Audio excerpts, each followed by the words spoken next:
What's up, guys? Welcome back to another video. My name is Tiffany. We are doing Saturday, April 16th workout.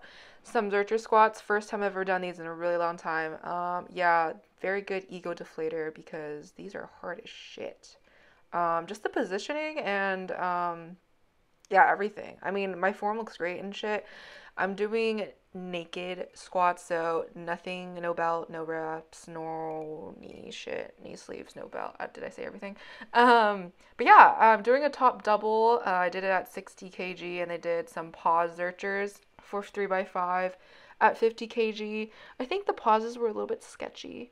But then and then after this, I just did some comp bench 3x3 just for added volume at 75 kg, so 165 pounds, and then some touch and go 3x15 at 6, and then a bunch of other accessories.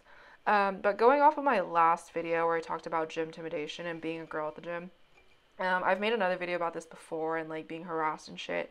And I think I was talking to my therapist about this, but I was saying like, why is it what like when I'm like when there's a guy or just like guys in general, like I just kind of have like my guard on whenever they come approach me because I'm like, "Oh, I don't know where your intentions are." And like, am I crazy to think that?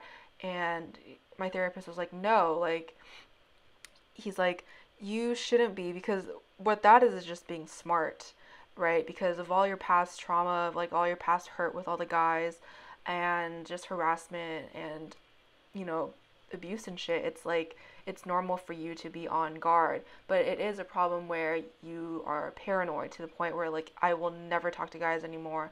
I'm gonna kick them in the balls every time I see them, you know?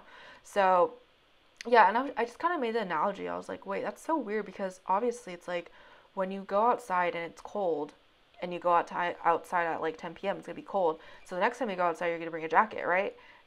Also, Alex. But and then I'm like, yeah, no shit. Like with that instance, it makes sense, like the concept, right? Because you learn from, one of the things that you're supposed to do, and you kind of learn it for the next time, and you bring a jacket next time. So why isn't this so easy, like with, guys?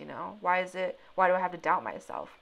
And my therapist was like, maybe it's not that simple. Maybe it's complicated. Like, first of all, guys are it's just like trauma is very not as simple as like people might seem or not as simple as it might seem um so I guess what I'm trying to say is that yeah, trauma's hard, and in the end it's just like you do things to protect yourself, and it's not selfish and it's not crazy. You're not playing the victim, whatever bullshit that people tell you when you're on guard with this shit. You're just being, a person that has lived with trauma and is just working to be a better person, working to be safe, and just trying to guard him or herself.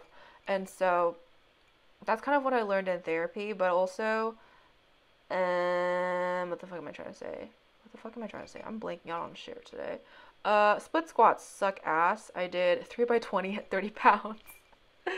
So yeah, what I'm trying to say is that whenever you see a girl at the gym, they gotta work 10 times as hard as you. Cause no offense, like it's so much easier, not no offense, but it's easier being a guy in any circumstance than being a girl in any circumstance.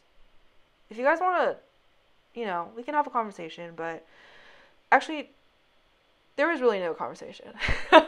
I mean, I think the one thing that I would say is harder to be a guy than a girl is that guys have a stereotype of being like a pedophile. So like when babysitters are looking for somebody to babysit or families are looking for a babysitter, they're more likely going to look for a female babysitter because girls are stereotypically supposed to be the nurturing ones, blah blah blah. So guys, if you guys are trying to be a babysitter and people are discriminating you because you're a guy, well, I'm sorry, that sucks. But what I'm trying to say in the end is that nobody can invalidate your experiences, and the people that hate on you or like call you out or being like you're a victim, they're more likely triggered by something that you said more than you know, being mad at you. They're more using you as a punching bag because something that you said, something that you've done has triggered their past unresolved traumas and experiences. Does that make sense? I hope that makes sense. But anyways, look at me trip at this cable shit. But anyways, that is the end of the video. Thank you guys so much for watching. Follow me on Extra Firm Tofu 2Us, Dakota at Dakota Wolf, and my podcast at Different Podcast. Okay, I will see you guys in the next one. Bye, bitches.